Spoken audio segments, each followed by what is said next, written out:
চারিদিকে অথই পানি, থই থই করছে মাঠঘাট, পথ প্রান্তর, বসত ভিটাও। টানা 5 দিনে রেকর্ড ভাঙা ভারী বর্ষণ, পাহাড়ি ঢল আর বঙ্গোপসাগরের অস্বাভাবিক জোয়ারের চাপে লন্ডভন্ড চট্টগ্রামের বাঁশখালী। পরিস্থিতি এতটাই বেগতিক যে নিম্নাঞ্চলের দিকে তাকালে বোঝার উপায় নেই কোনটি রাস্তা আর কোনটি নদী। পানি মাঝে মাঝে কিছুটা কমে আসলেও জোয়ারের কারণে আবারও তা বেড়ে যাচ্ছে। উপজেলার প্রশাসন 14টি আশ্রয় কেন্দ্র প্রস্তুত রাখার দাবি করলেও মাঠ পর্যায়ে লাখো পানিবন্দী মানুষের তুলনায় তা পর্যাপ্ত নয়। বর্তমান পরিস্থিতি নিয়ে বাঁশখালী উপজেলা নির্বাহী কর্মকর্তা মোহাম্মদ রুহুল আমিন জানিয়েছেন, ঝুঁকিপূর্ণ এলাকার মানুষদের জোর করেও আশ্রয় কেন্দ্রে আনা যাচ্ছে না। মানুষজনকে হাতে পায়ে ধরেও আশ্রয় কেন্দ্রে নেওয়া যায় না।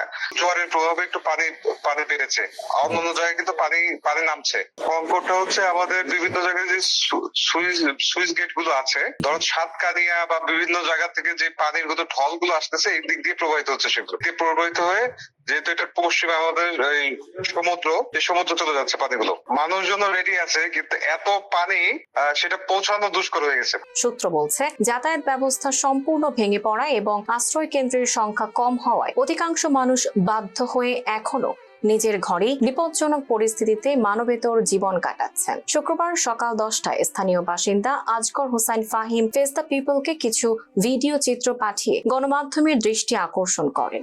আমি ধন্যবাদ জানাচ্ছি আমাদের ফেস দ্য পিপলের সাইফুল ইসলাম ভাইদের। আমি যেখানে আছি এটা হচ্ছে বাঁশখালী বলসরি শেষুরিয়া, ওটা বাঁশখালী মেন রোড, সর্বোচ্চ 100 গজ হবে বা 200 গজ হবে, এরকম আরো কম হবে। কিন্তু এই মেইন রোডের পাশে আমার কতটুকু পানি দেখেন, কি অবস্থা। আমাদের পুরো বাঁশখালী এখানে হাজার হাজার লাখ লাখ মানুষ আজ পানির বদ্ধবন্দী।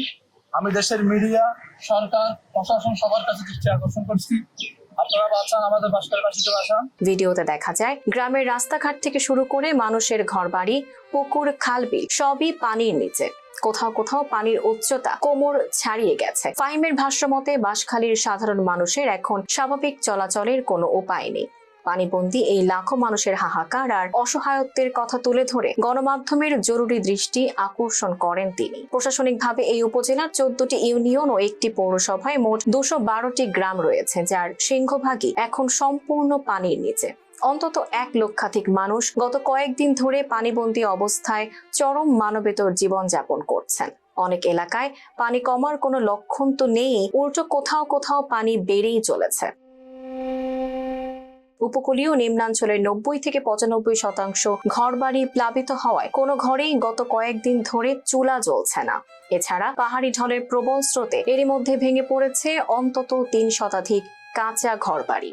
বানভাসী এই বিশাল জনগোষ্ঠীর মাঝে এখন তীব্র হয়ে উঠেছে বিশুদ্ধ পানি ও শুকনো খাবারের সংকট। টিউবওয়েলগুলো পানির নিচে তলিয়ে যাওয়ায় 1 ফোঁটা পানযোগ্য পানির জন্য হাহাকার চলছে। দুর্গতদের সবচেয়ে বড় আক্ষেপ, দেশের অন্যান্য অঞ্চলের বন্যা যেভাবে মূলধারার গণমাধ্যমে কিংবা বড় বড় স্বেচ্ছাসেবী সংগঠনের নজরে আসে, বাঁশখালীর এই মহাসংকট যেন সেভাবে প্রচার পাচ্ছে না। ফলে বরাদ্দের তুলনায় ত্রাণ সহায়তা প্রয়োজনের চেয়ে অনেক কম। Tanjiba Nowrin, face the people.